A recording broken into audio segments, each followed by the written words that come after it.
ये सिर्फ 5 उंगली का खेल है। आप सुनते होंगे CAA, NRC, NPR और सोचते होंगे ये खेल क्या है, इतने सब शब्द हैं, समझ नहीं आता। वैसे बड़ा साधारण सा खेल है। मैं आपको समझा देता हूं। ये सिर्फ 5 उंगली का खेल है।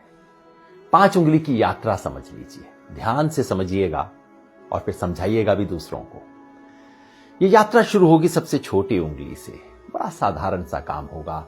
अप्रैल के महीने में आपके घर कोई आएगा, सरकारी कर्मचारी, हो सकता है स्कूल के टीचर कोई आए, कहेंगे हमें आपके घर सिर्फ गिनती करनी है, कितने लोग रहते हैं। बस नाम पूछेंगे, कब पैदा हुए ये पूछेंगे, ये भी पूछेंगे कि आपके माता पिता, चाहे हैं या नहीं है अभी, वो कहां पैदा हुए थे, कब पैदा हुए थे।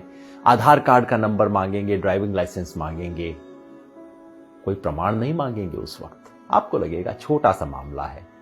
ये छोटी उंगली का पहला कदम ये है NPR वाली छोटी सी उंगली। फिर दूसरी उंगली ये D वाली उंगली है। D क्यों? क्योंकि आपके घर से जब एक बार ले जाएंगे लिख के, उसके बाद तहसीलदार के दफ्तर में, किसी सरकारी दफ्तर के अंदर कुछ टाइम बाद, हो सकता है कुछ महीने बाद, चुपचाप से उस लिस्ट का मूल्यांकन किया जाएगा और कोई सरकारी कर्मचारी उस लिस्ट में कुछ नामों के आगे D लिख देगा। D का मतलब डाउटफुल। डाउटफुल का मतलब संदेहास्पद, जिस पर शक है। किस बात का शक है? कि ये भारत के नागरिक दरअसल हैं नहीं। भाई कैसे फैसला होगा? कानून में कहीं नहीं लिखा कैसे फैसला होगा। हो सकता है आप अपने माता पिता की आयु नहीं बता पाए हो, कहां पैदा हुए हैं नहीं बता पाए हो सकता है आधार कार्ड आपके नाम से इशू हो लेकिन आपके पास नंबर ना हो, कुछ भी हो सकता है। किसी भी आधार पे D लगा दिया जाएगा, आपको पता भी नहीं लगेगा, कोई आपसे पूछने भी नहीं आएगा और मामला तीसरी उंगली पर पहुंच जाएगा। ये तीसरी और बड़ी उंगली है, ये है NRC वाली उंगली। जिन लोगों के नाम के आगे D लगा होगा, समझ लीजिए आपके मोहल्ले में 500 लोग हैं, 1000 लोग हैं, उनमें से 50 के नाम के आगे D लग गया। उन 50 लोगों को चिट्ठी आएगी, पूरे परिवार में नहीं। हो सकता है परिवार में बहू को चिट्ठी आए, बेटे को ना आए, बाप के नाम चिट्ठी आए, पोते के नाम चिट्ठी ना आए। कुछ लोगों के नाम चिट्ठी आएगी और उन्हें कहा जाएगा, नोटिस दिया जाएगा, अब आप साबित कीजिए कि आप भारत के नागरिक हैं। कैसे साबित करेंगे? सरकार ने आज तक नहीं बताया। हमारे पास सिर्फ एक असम का उदाहरण है जहां पहले हुआ है NRC, और वहां क्या हुआ था? ना आधार कार्ड माना गया, ना राशन कार्ड माना गया, ना वोटर लिस्ट में नाम माना गया। कहा नहीं, ये सब नहीं चलेगा, आप प्रमाण लेके आइए कि आप कहां पैदा हुए थे। आज से 30 साल पहले वोटर लिस्ट में आपका नाम था कि नहीं था, पुरखों का नाम था कि नहीं था, कोई संपत्ति का प्रमाण पत्र लेके आइए। साधारण लोग कहां से जुटाएंगे प्रमाण पत्र? इसके आधार पे उनमें से कुछ लोगों ने जो आधार अपने प्रमाण पत्र नहीं दे पाएंगे, उनका मामला चौथी उंगली पे पहुंच जाएगा। ये चौथी उंगली है फॉरेनर्स ट्राइब्यूनल की। यानी कि कहा जाएगा उस 50 में से समझ लीजिए 10 लोग बच गए जो प्रमाण नहीं दे पाए, जिनके पास कागज नहीं है, 15 लोग बच गए। उनको कहा जाएगा अब आपको आखिरी मौका दिया जा रहा है। ये उंगली आखिरी मौके की उंगली है। आखिरी मौका दिया जा रहा है, फॉरेनर ट्राइब्यूनल है, विदेशियों की अदालत है। अब उसमें जाके आप साबित कीजिए कि आप विदेशी हैं कि नहीं। अगर मुसलमान हैं तब तो कोई चांस ही नहीं है, क्योंकि यहां अब CAA का खेल शुरू हो जाए। अगर मुसलमान हैं, आपको विदेशी माना गया है, तो अब आप तो विदेशी हैं ही हैं, चाहे आपके बाप दादा यहां पे 500 साल से 1000 साल से रहते आ रहे हैं। अगर मुसलमान नहीं भी हैं तो पता है क्या है, आपको ये साबित करना पड़ेगा कि आप बांग्लादेश, पाकिस्तान, अफगानिस्तान से आए। अब आप सोचिए, बिहार यूपी में रहने वाले लोग, नेपाल की तराई में रहने वाले लोग, श्रीलंका में रहने वाले लोग, श्रीलंका के पास तमिलनाडु में रहने वाले लोग कहां से साबित करेंगे भाई कि हम पाकिस्तान से आए, बांग्लादेश से आए, अफगानिस्तान से आए?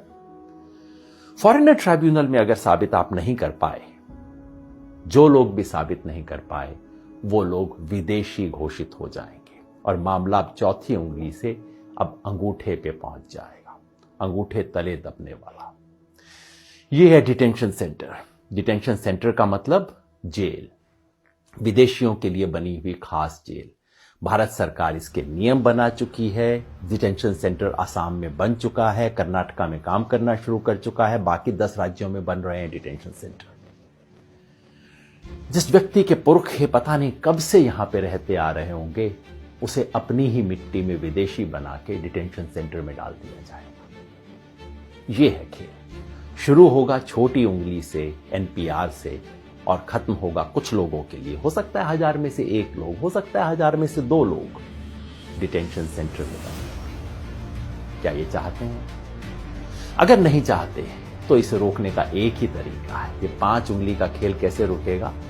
जैसे ही पहली उंगली मोड़ने की कोशिश हो, आप 5 उंगलियां कर लीजिए बंद, मुट्ठी लीजिए कस और उठा दीजिए अपना हाथ। विरोध करना होगा, यानी कि जब पहली उंगली उठे एनपीआर वाली, एनपीआर का बायकॉट करना होगा। पूरे देश में जो नागरिकता संशोधन के बारे में आंदोलन चल रहे हैं, उन सब ने मिलकर कॉल दिया है। हम भारत के लोग, we the people of India, जो देश के 120 से ज्यादा संगठनों ने इकट्ठा होकर बनाया है, सब ने कहा है कि एनपीआर का बायकॉट करें।